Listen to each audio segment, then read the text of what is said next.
저는 이조도 약간 좀 궁금해요. 예, 어떻게 될지. F조. 네. 벨기에, 크로아티아, 모로코, 캐나다. 이름감 있는 선수들이 있기도 있고. 네. 야, 그 막 크로아티아는 지난 대회 가장 아름다웠던 팀 중에 하나잖아요. 그렇죠. 예, 벨기에는 황금 세대, 김덕배를 중심으로 한 요 세대들이 있고. 모로코도 뭐 하키미라든 지에으아 같은 어쨌든 네임드가 좀 있고. 네. 캐나다는 뭐 알폰소의 네. 팀이기도 하죠. 조나단 데이비드. 그렇죠. 그래서 이렇게 있는데 하나씩 좀 볼까요? 네.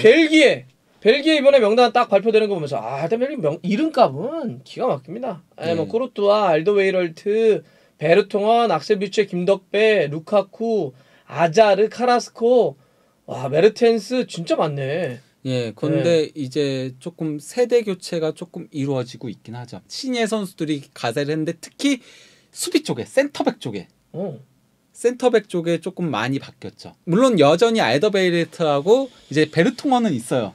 이 둘은 여전히 철밥통이긴 한데요. 철밥통. 예, 이제 보야타라던가 디나이어 같은 한물간 선수들을 과감하게 내치면서 데바스트 이 선수 굉장히 유망주로 유명해요. 안더레이트의 만 19세. 2003년생이네. 그 데바스트는 어쩌면 주전으로 나올 수도 있어요. 진짜? 예, 왜냐면 평가전에서의 경기력이 좋았거든요. 야, MS 2경기밖에 안 뛰었는데. 예, 그리고 또 이제 그 레스터 시티에서 이번에 영입했던 파에스도 있잖아요. 약간 좀 머리 막 꼬불꼬불된 계속 펠라인이 조금 머리 연상시키는 아니면 다비드 루이스 연상시키는 그리고 또 이제 테아테라는 또 신예 센터백이 가세를 했거든요. 스타드렌의 센터백인. 그러니까 우리가 보면 쭉 이렇게 황금 세대 이런 얘기만 뭐 벨기에 하면 하지만 실제로 그 안에는 약간 세대 교체 흐름도 좀 잡힌다. 네, 거기다가 뭐 공격수 쪽에도 뭐 오펜다가 있고요.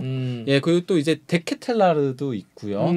미드피더에서는 에버튼에서 굉장히 인상적인 활약을 펼치고 있는 오나나 같은 선수도 있죠. 또 벨기에는 국대에만 모이면 항상 이름이 나오는 도쿠도 있잖아요. 네, 그렇죠. 도쿠는 정작 소속팀에서는 거의 부상 후 잘 못 나오죠. 근데 항상 뭐 대표들이 저 도쿠 그거 어떻게 빠른 애 어딨냐 막 이런 얘기. 명단 이러면 어쨌든 뭐 괜찮다. 뭐 이런 느낌인 거죠. 그렇죠. 단지 이제 루카쿠가 과연 정상적인 컨디션일까. 부상을 좀 안고 있었죠. 그다음에 뭐 아자르 형제 다 뽑히긴 했는데 에덴 아자르 같은 경우는 어떨지에 대한 고민들이 좀 있는 거죠. 그렇죠. 자, 그리고 또 뭐 이렇게 약간 눈에 띄는 선수 혹은 서프라이즈는 아까 얘기했던 그 정도? 아까 이미 얘기했던 선수들이 서프라이즈라고 할 수 있죠. 주요한 전술은 어떻게 될까요? 뭐 포메이션. 기본적으로 계속 3-4-2 포메이션을 쓰고 있죠. 그래서 이제 로베르토 마르티네스 감독이 계속 꾸준하게 했으니까. 그렇죠. 이 팀이 어쨌건 간에 센터백 자원이 많고 풀백이 조금 약하다 보니까 이제 많이 썼던 거긴 하거든요. 그러면서 이제 뭐 카라스코라던가 아니면은 토르강하자도 윙백에서 뛰고 했었거든요. 근데 이제 굉장히 공격적인 형태로 쓰긴 하는 거죠. 대신 이제 백스를 놔둬놓는다는 거고. 그건 센터백 자원은 많았으니까. 그렇지. 근데 최근에 센터백 자원에 조금 문제가 발생하는 거 아닌가? 이제 베르통원도 나이가 들고 알더베일레트도 나이가 들고 심지어 베르통원 부상도 있고 보야타 디나이어는 좀 약한데 라는 얘기가 나왔을 때 파에스, 테아테 그리고 데바스트 이런 선수들이 등장을 해준 거죠. 특히 데바스트의 등장은 약간 좀 벨기에한테는 가뭄의 비 같은 느낌이 들 정도라고 할 수 있죠. 약간 벨기에가 이제 그게 포인트구나. 수비 쪽에 좋습니다. 지금도 뭐 양쪽 윙백은 메니하고 카라스코가 좀 될 건데. 근데 메니에도 조금 부상이 있어요.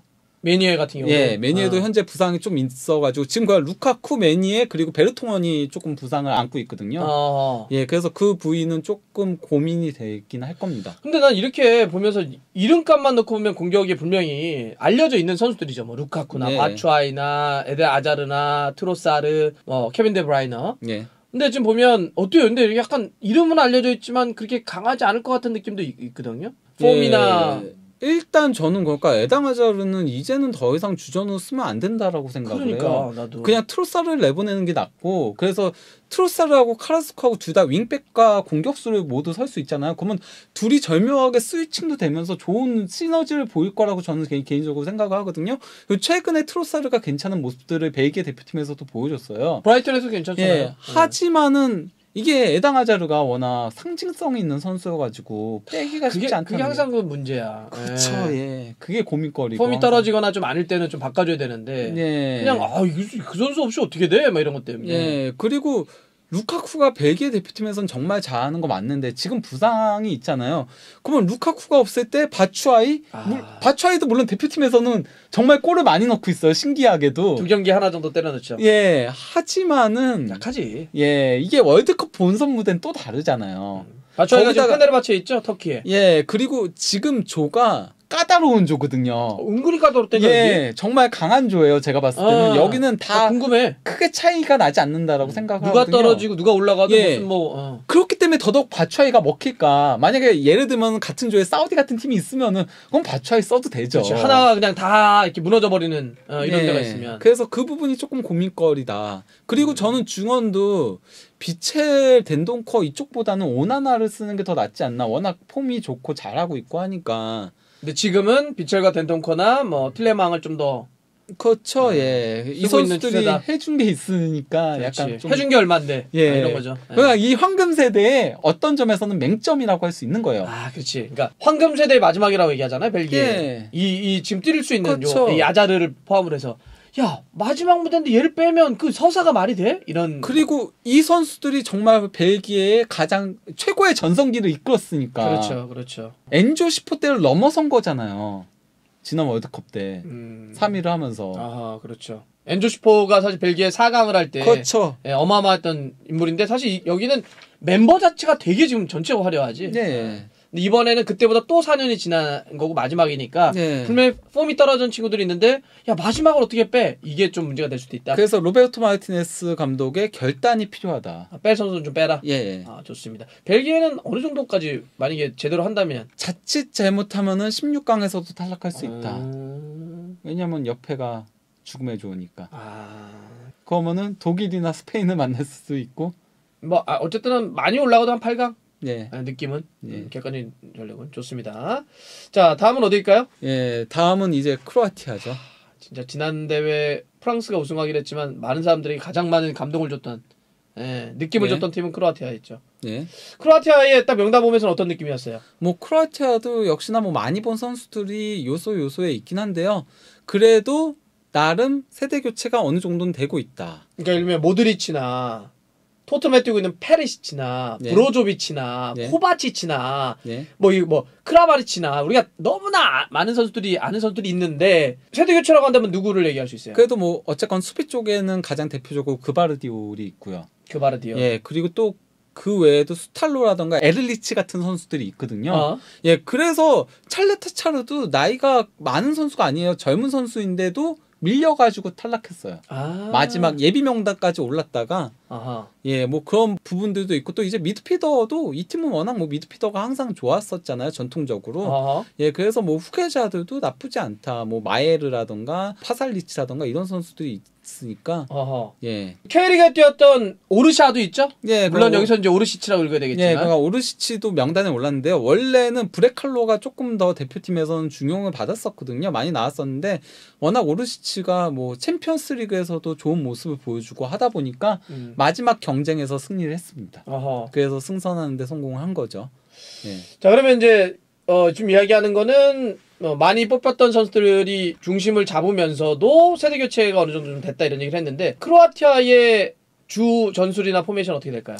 크로아티아는 뭐 4-2-3이라고 이제 4-3-3을 번갈아 가면서 조금 쓰긴 했었거든요. 네. 왜냐면은 여기가 코바치치도 부상이 굉장히 많고 또 이제 모드리치도 나이가 있고 하다 보니까 상황에 따라서 4-2-3을 쓰면서 그럴 때는 파살리치를 내보냈어요. 파살리치를 그래서 중앙 공격형 미드필더로 활용을 했는데 그래도 기본적으로는 뭐 전력 누수가 없다면은 4-3-3을 쓰겠죠. 근데 봐도 확실히 허리는 좋다. 그렇죠. 예. 뎁스도 좋고 뭐 브로조비치, 모드리치, 마이에르, 파샬리치, 야키치, 코바치치. 야키치도 프랑크푸르트에서 좋은 모습을 보여주고 있잖아요. 중앙은 진짜 좋네. 예. 근데 이제 조금 고민이 되는 이제 포지션이 최전방의 무게감이 조금 떨어진다. 크라마리치가 호펜하임에서 많은 골을 넣고 있지만은 이 선수가 키가 큰 선수도 아니고 하다 보니까 원톱에서는 그리고 호펜하임에서는 약간 공미처럼 뛰거든요. 예, 그런 약점들도 있고 부디미르라던가 뭐 이제 페트코비치 같은 선수들은 좀 아무래도 큰 무대에서 점증되지 않은 그런 선수들인데다가 그리고 좌우 측면 공격도 이제는 조금 약하죠. 그렇죠. 우리가 뭐 토트넘으로 이적해서 페리시치 보고 있지만 페리시치가 지금 토트넘에서는 윙백으로 뛰고 있는데 여기서는 날개 공격수일 텐데 조금 떨어져 있는 느낌이 있죠. 블라시치도 그런 건가요? 블라시치는 이제 뭐 토리노에서 이번 시즌 좋은 모습을 보여주고 있긴 한데 이 선수는 원래는 정통파 윙이라기보다는 공격형 미드필더에 더 가까운 선수거든요. 그래서 그냥 없다 보니까 오른쪽 윙으로 뛰는 거기 때문에 좀 그런 거에 대한 고민들이 있을 수밖에 없죠. 자, 강점은 허리고 약점은 최전방이고 수비는 어때요? 수비는 그래도 저는 새로 가세한 선수들이 좋아서 괜찮다라고 생각을 합니다. 뭐 그러니까 좌우 풀백들도 새 얼굴들이 있고요. 그냥 보르나 소사던가 아니면 스타니시치 같은 선수들도 있고 스타니시치는 포백을 다 설 수 있는 선수거든요. 그리고 그바르디올리아 워낙 유명하잖아요. 그리고 스탈로도 괜찮은 선수고. 약간 스타일은 공격적이에요, 수비적이에요? 크로아티아 같은 경우는 기본적으로는 밸런스가 잘 잡혀있고 중원에서 아기자기하게 만들어가는 플레이에 능한데요. 그래서 이 팀을 공격적이다, 수비적이다 나누기는 좀 애매한 부분은 있어요. 근데 아름답게 축구하지만 마무리는 조금 안 좋다라고 할 수 있죠. 어떤 느낌이 딱 왔어요. 크로아티아는 또 어디까지 올라갈 수 있을 것 같아요? 체력 안배를 잘 한다면은 16강까지도 충분히는 올라간다라고 생각을 하는데 이제 나이들이 좀 들었으니까 그리고 백업 선수들이 재능 있는 선수들이라고 하더라도 경험은 많지는 않잖아요. 아무래도. 그래서 약간 그렇게 보시는 분들이 있더라고. 그러니까 지난대에 분명히 결승까지 올라간 팀인데 자칫 잘못하면 조별리그 탈락하는 경우일 수도 있다. 이렇게 보시더라고요. 올라갈 수도 있겠지만. 자, 다음은 모로코인가요? 모로코도 은근히 이렇게 우리가 이제 이름값들 많아요. 네임들이 뭐 하키미도 있고 마즈라위도 있고 암라바도 있고 로맹사이스도 있고 지에흐도 있고요. 어때요? 딱 처음에 모로코 명단을 보신 다음에 어떤 생각이 좀 들었어요? 이 정도면은 멤버는 상당히 좋다. 엔네시리도 있고 공격 쪽에.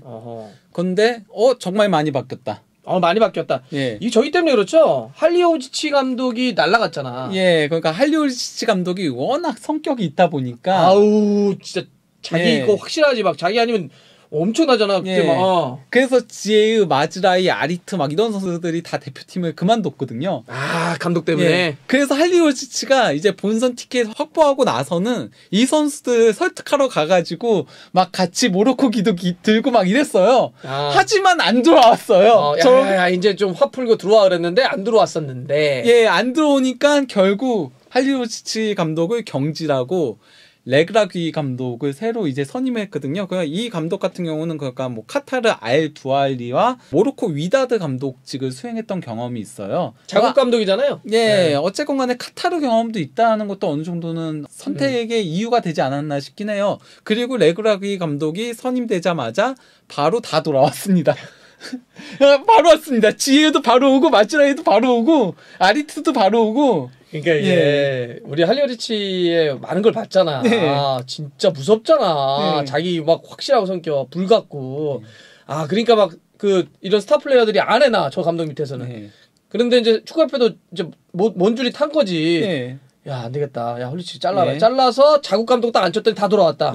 그리고 이제 이탈리아 국적이었던 재밌네. 체디라도 기아를 했고요. 그리고 이제 독일 21세 이하 대표팀에서 뛰던 사비리도 모로코 국적을 선택을 했고요. 그 외에도 뭐 압데 카누스 어린 선수들을 대거 끌어올렸어요. 그러면서 너무 변화의 폭이 커요. 이 팀이. 오히려 또? 그러니까 어쨌건 간에 월드컵 예선에서 팀을 본선으로 이끌었던 선수들이 많이 탈락을 했어요. 요런 건 사실 약간 또 문제가 될 수도 있는데. 특히 저는 조금 고민되는 부분이 뭐라고 보냐면요. 엔네시리가 최근에 어쨌건 간에 그 세비야에서 안 좋잖아요. 골을 잘 못 넣고 있잖아요. 세비야 자체가 안 좋으니까. 그런 가운데 어쨌든 월드컵 예선에서 엘카비가 주전 공격수로 활약을 했었고요. 또 이제 공수에서 활약했던 은마의 형제도 있거든요. 그리고 또 이제 멀티 공격수로 뛰었던 무니르, 미드필더에서 활약했던 아데타랍이라던가 멜란다, 그리고 파지르 같은 선수들이 다 탈락을 했어요. 그러면은 일단 공격 쪽이 조금 우려가 되는 부분이 있다. 엔네시리 외에는 믿을 수 있는 공격수가 없는데 엔네시리조차도 믿음을 그렇게 주는 공격수는 아닌데다가 중원도 약간 좀 뎁스가 문제가 발생할 수도 있지 않을까? 이런 생각이 들어요. 선수단 면면은 더 화려해졌는데 오히려 조직이나 이런 거는 약간 조합은 걱정되는 부분도 있다. 오케이. 약간 까리까리하네 모로코는. 예, 그러니까요. 약간 까리까리 좋으면서도 안 좋아 보이는 그 속내를 보면은 기본 포메이션은 433을 그대로 쓰고 있더라고요. 그러니까 할리우지치 감독도 433을 썼고 레그라기 감독도 433을 쓰고 있는데요. 일단 뭐 톱은 앤넷이 한 명 믿고 가야 되고요. 그리고 좌우 윙포워드에는 이제 부파라고 지에요. 오른쪽 윙포워드가 솔직히 약점이어서 우나이가 자주 이제 오른쪽 윙포워드 나왔는데 이제 미드피더로 갈 수 있게 됐다. 그렇죠. 지혜가 왔으니까. 쓰리미드도 우나이, 아리트 그리고 암라바트로 구성이 될 거고요. 이 팀이 또 왼쪽 풀백에 조금 약점이 있었거든요. 왼쪽 풀백에 약점이 있었는데 마즈라이가 오면서 하키미가 왼쪽 풀백으로 가고 마즈라이가 오른쪽 풀백에 서고 이렇게 되게 되고요. 이제 중앙 수비수는 여기도 약간 조금 고민이에요. 왜냐면은 아게르드가 원래 사이스랑 함께 주전 센터백으로 뛰었는데 부상 후 웨스트햄에서 거의 못 나왔었잖아요. 그렇죠. 아구에르드 같은 경우는 김민재 선수 이적설 할 때 계속 얘기했던 그렇죠.